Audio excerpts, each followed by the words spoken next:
Parce que c'est dans les difficultés que la grâce de Dieu se manifestera dans ta vie. Amen. C'est dans les difficultés que Dieu te fera voir sa gloire. Amen. Lorsque Marthe et Marie ont perdu leur seul frère, à savoir Lazare, Jésus lui a dit, ne t'ai-je pas dit que si tu crois, tu verras la gloire de Dieu. Amen. Dans les difficultés, l'Éternel se glorifie. Le lieu est désert. Il y a des enfants de Dieu qui peuvent passer à un moment ou une autre de leur vie par le désert, où ils peuvent se retrouver dans une situation où ils n'ont presque plus rien. Ils se retrouvent démunis. Ils se retrouvent avec le statut d'un désertique. Bien-aimé dans le Seigneur, le lieu est désert. Cela suppose qu'il n'y a rien à proximité. Il n'y a pas d'eau dans le désert. Il n'y a pas d'eau. Ce lieu est désert. Il y a le vide. Il n'y a pas une population. Il n'y a pas du monde. C'est des endroits que les gens évitent. Et personne ne veut passer par des moments de souffrance dans sa vie. Il y a des personnes qui disent, mais ils ne sont pas nés pour souffrir. Mais ils sont nés pour pouvoir expérimenter des victoires, pour pouvoir vivre de grandes choses. Et personne n'acceptera à un moment donné dire que je suis né pour connaître ceci ou cela. Le lieu est désert. Et le Seigneur Jésus le sait. Quand tu passes par le désert, par des moments difficiles, le Christ le sait. Mais quand tu passes par ces moments difficiles, il faut comprendre une chose. Dieu enverra des gens vers toi. Satan aussi enverra des gens vers toi. Alors tu as besoin du discernement pour faire la volonté de Dieu et pour ne pas aller dans le camp ou dans la voie que les ténèbres te dresseront. Dans ce texte, dans les moments difficiles, des hommes, des femmes, peut-être même des enfants viendront vers toi. Je me rappelle une fois, j'avais une situation et je ne savais pas comment trouver une solution à cette situation. Je réfléchissais. Il y avait une dame qui était venue rendre visite à notre couple. Et la dame avait un petit enfant de 5 ans. Je cherchais la réponse de Dieu. Mais la réponse est sortie par la bouche du petit enfant. Amen. Et ce jour-là, j'ai appris quelque chose de la part de Dieu. Premièrement, l'humilité. Et deuxièmement, j'ai compris que Dieu peut se servir de qui il veut. Même d'un petit enfant pour communiquer une parole ou pour donner une solution face à une situation. Bien-aimé dans le Seigneur, quand tu vis des situations difficiles, quelles sont les personnes qui viennent vers toi? Il faut que le Saint-Esprit puisse déclarer. Dans ce texte, nous comprenons qu'il y aura des gens qui vont vous décourager.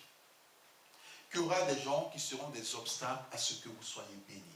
Nous l'avons déjà dit lorsque nous avons parlé des voleurs spirituels pour clore la bénédiction, le numéro 1. Aujourd'hui, c'est le numéro 2.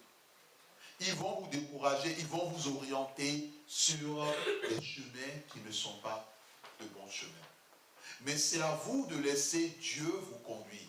Il y a des personnes qui diront non, mais Dieu ne me parle pas. Bien-aimé, si tu n'as jamais entendu la voix de Dieu, dis à Dieu que tu aimerais entendre sa voix.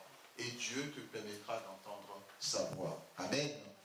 Dieu parle au travers des rêves. Il parle au travers des sons. C'est à nous de ne pas être têtus. Parce que Dieu peut nous dire, mon enfant, fais attention par rapport à telle chose. Mon enfant, regarde telle situation. Prends des dispositions. Mais si nous ne nous levons pas, nous allons nous retrouver dans des situations qui feront même mal au cœur de Dieu. Et Dieu dira, mais je l'ai pourtant averti. Mais ils n'ont pas écouté ou elles n'ont pas écouté. Amen. Bien-aimés dans le Seigneur, si cela ne tenait qu'aux disciples, ces personnes-là mourraient de faim. Qu'est-ce que les disciples ont dit? Ah, vraiment, il faut qu'on les renvoie. C'est le propre de l'homme. quand vous traversez des situations difficiles,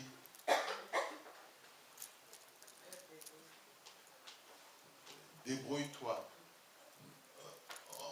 Indirectement, on renvoie les personnes. C'est une façon, quand on dit à quelqu'un débrouille-toi, va toi-même trouver une solution à cela. Mais le Seigneur Dieu, en Jésus-Christ, nous fait comprendre que quand nous sommes dans des moments difficiles, il ne nous dit pas débrouille-toi. Amen. Mais il se sert de nous pour agir, ou bien il se sert de ceux qui sont autour de nous pour glorifier son nom. Amen. Amen. Dans le texte, les disciples, que les gens se débrouillent. Mais Jésus répond, donnez-leur vous-même à manger. Les disciples, ils avaient regardé dans leur porte-monnaie. C'est une façon de parler. Dans leur bourse. À l'époque, c'est les bourses. C'est le terme bourse qu'on utilise. Ils n'utilisaient pas les porte-monnaies, c'est récent. Donc, dans leur bourse, ils se sont rendus compte que le montant à investir pour nourrir plus de 5000 hommes, y compris femmes et enfants, était un montant colossal, qu'ils n'avaient pas les moyens. Et c'est ça le danger avec les enfants de Dieu. Les enfants de Dieu oublient que le Dieu qu'ils servent est un Dieu des miracles. Amen.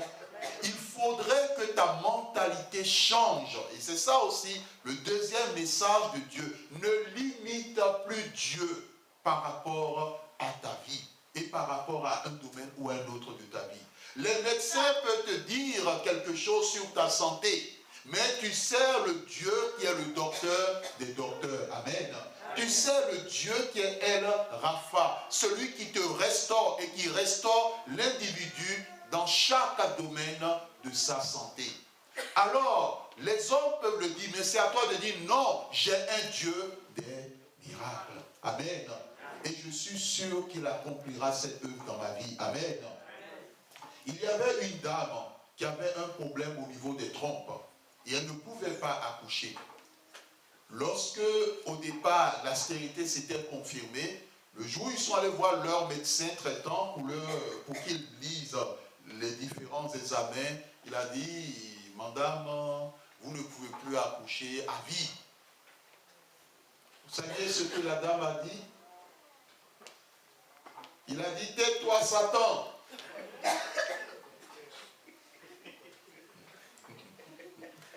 Bon, il y a des gens qui disent, oh, ça c'est illuminé là, ouais, les illuminés. Il a dit, quand le docteur a sorti cette parole de sa bouche, sa réaction a été immédiate. Tais-toi Satan. Amen. Elle a dit, tais-toi Satan. Moi, je suis un enfant de Dieu et je vais accoucher. Amen. Amen. En tant qu'enfant de Dieu, nous avançons avec Dieu par la foi et non pas par la vue. Avancer par la foi, c'est croire que le Dieu que nous servons est un Dieu des miracles. Et que ce qui est impossible aux hommes est possible à Dieu. Amen. 2 ans plus tard, elle a accouché. Elle a accouché. Parce qu'elle a cru que ce que les hommes ne peuvent pas faire, Dieu peut accomplir cela dans sa vie. Amen. Bien aimé, j'ai déjà donné mon témoignage quand je devais me marier. Quand je devais me marier, j'avais dans mon compte d'épargne, j'avais 10 euros. Amen. Ah mais ça fait 10 000. J'avais 10 euros. J'avais 10 euros. C'était le montant que j'avais dans mon compte d'épargne. J'avais 10 euros. J'avais 10 euros dans mon compte d'épargne.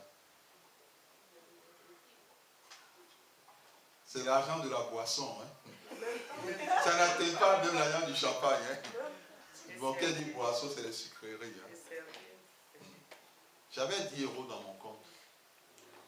On était en décembre. Dieu dit, tu te marieras en juillet. Bien aimé, Dieu parle, rassurez-vous. Il parle. C'est lui qui a choisi la date. Hein. Il a choisi le mois, il a choisi les dates. Il a dit, tel mois, tel jour, tel jour, tel jour. Tel jour tu feras ceci, tel jour tu feras ceci, tel jour tu feras ceci. Civil, la dot, le civil et le... la dot, elle est biblique, rassurez-vous. Si quelqu'un vous dit que la dot est démoniaque, c'est la personne qui n'a pas bien lu sa Bible. Amen. Bien-aimé, Dieu te dit, tu te maries dans moins de 6 mois, disons, oui, dans moins de 6 mois, et tu as 10 euros en poche. La personne avec qui tu veux te marier, elle avait dans son compte 200 euros. Donc, il faut totaliser. Hein. Ça fait 210.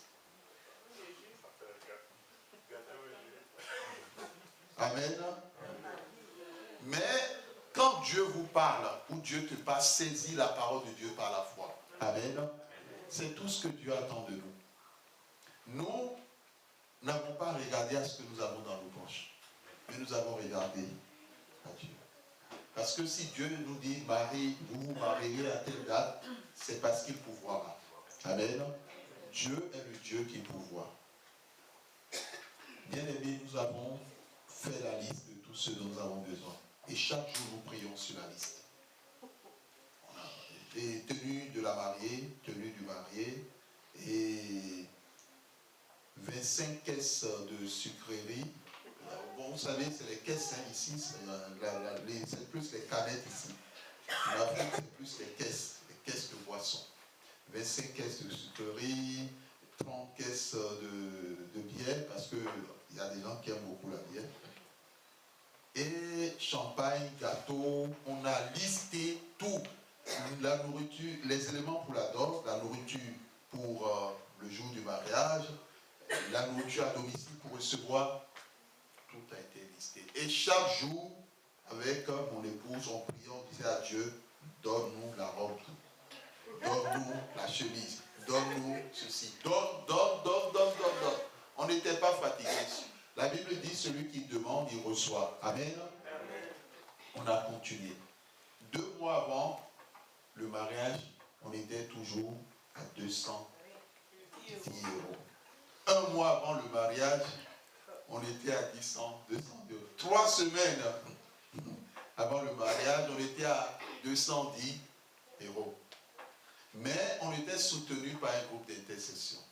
La grâce de cette église, c'est qu'il y a un groupe d'intercession qui soutient chaque famille et chaque personne. On ne le dit pas, mais c'est de notre devoir.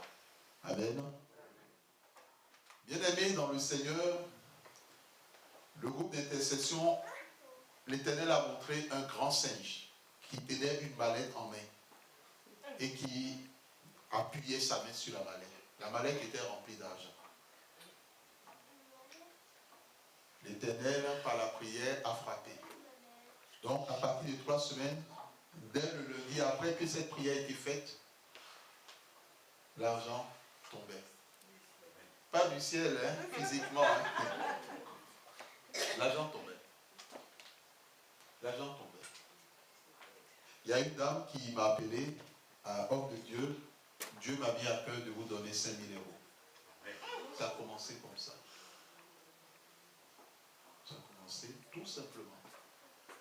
Un autre, Dieu m'a mis à cœur de prendre en charge le gâteau. Il y a une sœur en Christ qui était couturière. Elle a dit, fournissez-moi juste les tissus, je couds la robe de la mariée. Et c'est comme ça. L'argent tombait. Et à gauche, à droite, à gauche, à droite. On était dépassés. On était dépassés. C'est pas qu'on est allé les voir donner nous de l'argent. Hein. Non. Nous, on était là. Et Dieu touchait les cœurs. Et Dieu a mêlé les gens à donner. Et on en a reçu beaucoup. Énormément. Et puis on a dit, mais il ne faut pas qu'on dépense tout maintenant. Parce qu'après qu'on se marie, il faut penser au premier jour. Hein. Il y a des gens qui dépensent tout. On a eu Joseph. Il y a un temps pour dépenser, il y a un temps pour... Pendant qu'on dépense, il faut aussi économiser ou bien épargner. Ça, c'est biblique. on a épargné les premiers jours dans le couple, tout va bien. On a acheté notre première télévision. Oui, mais bien aimé, il faut comprendre, les télévisions coûtent cher. Hein. La télé coûte cher. Hein. Quel que soit le pays, la télévision, elle coûte cher. Vous voulez une bonne télé, pas moins de 200 €. Hein. Je ne parle pas à l'époque de écran plat. Hein. Écran plat, c'est nouveau. Amen. Il y a un autre frère en Christ qui a aussi donné le témoignage. Il devait se marier. La femme n'avait pas d'argent, mais lui, il avait 5 €. Dieu a fixé aussi la date du mariage. Il doit se marier. La prière est l'âme du chrétien. Et l'Éternel sait que tout ce que je suis en train de vous dire, c'est la vérité. On n'invente rien et il est témoin de toutes ces choses. Mais il avait un diplôme. Ce qui fait que nos enfants, nous devons travailler pour avoir des diplômes. Il avait un diplôme, il a fait la sociologie à l'université. Et à un mois du mariage, il y a un de ses amis qui l'appelle. Pour dire, mais j'ai appris qu'il y a des investisseurs de la Banque mondiale qui veulent mettre en place un projet dans le Nord et qui recherchent un sociologue. Est-ce qu'il est intéressé? Il a dit oui, qu'il est à la maison, il ne fait rien. Il a répondu, il est allé, il y a eu un entretien, ils l'ont embauché. Et pour ce projet, chaque jour, il touchait 500 €. Parce que c'était un grand projet. Donc vous voyez à la fin qu'il avait de quoi largement pour se marier. C'est ce que le Seigneur Jésus nous dit. Au départ, nous avons 5 pains et 2 poissons. Et que fait Jésus? Il prie sur les 2 poissons et les 5 pains. Et après avoir prié, qu'est-ce qui se passe? Le miracle se produit. Dieu multiplie les 5 pains et les 2 poissons. Qui peut parmi nous donner à 5000 personnes 5 pains et 2 poissons? Les poissons les coupent comment? Pour que 5000 personnes l'aient. Qui aimerait qu'on lui donne des miettes quand il a faim? Tentez cela à la maison. Ne tentez pas ça avec vos maris. Hein. Là, vous chercherez des problèmes. Ça ne marchera pas. Humainement, ça ne marchera pas. Des miettes, vous coupez en comment? Le poisson, 2 poissons, vous coupez comment? Même si vous en faites en forme de sushi, en tout petit. La Bible dit qu'ils étaient tous rassasiés. Les miettes ne rassasient pas. Mais cela veut dire que s'ils étaient rassasiés, c'est que ils ont bien mangé. Et la Bible dit qu'il en restait encore des paniers. Mais c'est quelque chose qui s'est passé. Les évangélistes ne l'ont pas inventé. Marc en a parlé, c'est le premier évangéliste. Matthieu, Luc, ils en ont parlé. Et donc c'est quelque chose qui s'est passé. Le Dieu que tu sais est un Dieu de miracles. Si tu as des problèmes financiers, présente tes finances à Dieu. Pour dire, Seigneur, bénis mes finances et multiplie. Amen. Amen. Et après avoir béni, il faut rendre grâce. Pour dire merci, Éternel mon Dieu, parce que tu m'as écouté, tu m'as exaucé. Et vous verrez que c'est de cette façon souvent que Jésus priait. Chaque fois qu'il priait, à la fin, il remerciait Dieu de l'avoir exaucé. Et ça a été multiplié. Amen. Amen. Quel que soit le domaine de ta vie, l'heure est venue pour que tu pries sur ces domaines. Pour demander à Dieu de bénir ces domaines. Pour demander à Dieu de multiplier. Pour demander à Dieu de te rendre prospère, de te lever dans ces domaines. Et ça, c'est le message de la bénédiction que Dieu t'apporte en ce jour. Bien-aimés dans le Seigneur, lorsque nous voyons la suite, nous nous rendons compte que l'Éternel est toujours avec nous. Et dans la Bible, nous avons d'autres cas. Cette femme qui était la veuve d'une prophète, avec l'huile. Nous avons aussi Élie, qui allait voir cette veuve de Sarepta. Et quand la veuve lui dit, il lui reste simplement l'huile et la farine, elle et son enfant mangeront et ils s'endormiront pour la mort. Et il dit non, non, non, c'est lui d'abord qui doit manger. Amen. La femme a posé un acte de foi. Et il y a dit une parole. Désormais, l'huile et la farine ne manqueront plus. Amen. Ce sont les miracles de Dieu. Le Dieu que tu sais n'est pas un Dieu des miracles uniquement du passé. Il agit encore aujourd'hui. Il agit pour demain. On a eu un cas ce mois-ci d'une femme qui était dans une phase terminale de cancer à Strasbourg. Au départ, c'était au niveau de l'estomac. Cancer d'estomac. Et après, on a détecté au niveau des poumons. Nous avons prié, nous avons demandé la grâce de Dieu. Et que Dieu se glorifie. La dernière nouvelle, lorsqu'elle est allée au centre où on fait une dernière radio, les premières radios et les premiers examens étaient concluants, il n'y avait rien à faire. Le dernier centre qui regarde tout, quand ils ont regardé, ils n'ont rien trouvé. Ils n'ont absolument rien trouvé. Et ils ont dit, mais maintenant, nous ne trouvons rien, nous ne voyons rien. Nous ne voyons rien.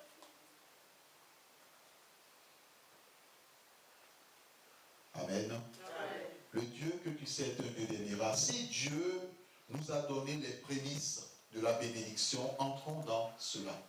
Et nous allons prier aujourd'hui pour toutes les personnes qui ont des problèmes financiers.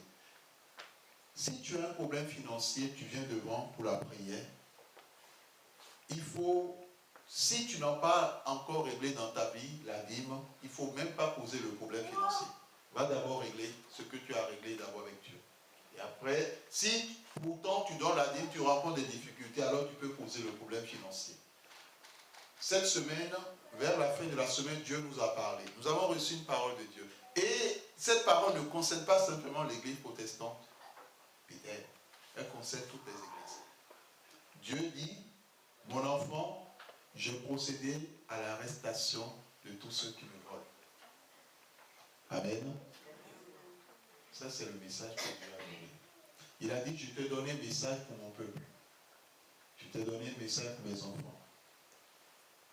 Par rapport à ce que j'attends d'eux. Et par rapport au fait qu'au niveau de mon peuple, de l'église protestante Bethel, il y a des personnes qui me volent.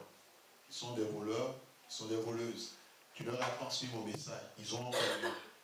Certains n'ont pas écouté. Et comme ils n'ont pas écouté, j'ai procédé à leur arrestation. Ça, c'est le message que j'ai reçu. Bien-aimé, pour dire tout simplement que Dieu parle tantôt d'une manière, tantôt d'une autre. Amen. Amen. Et ceux qui savent le ministre de Dieu que je suis, ils savent que je ne dis rien comme ça. Quand Dieu me dit quelque chose, quand ils vont, ils tournent, même si au départ ils ne sont pas d'accord, ils tournent, ils reviennent, ils se rendent compte que c'est ça. Bien-aimé, Dieu nous aime. À nous d'entrer dans sa vision. Que le nom du Seigneur soit béni. Amen. Amen.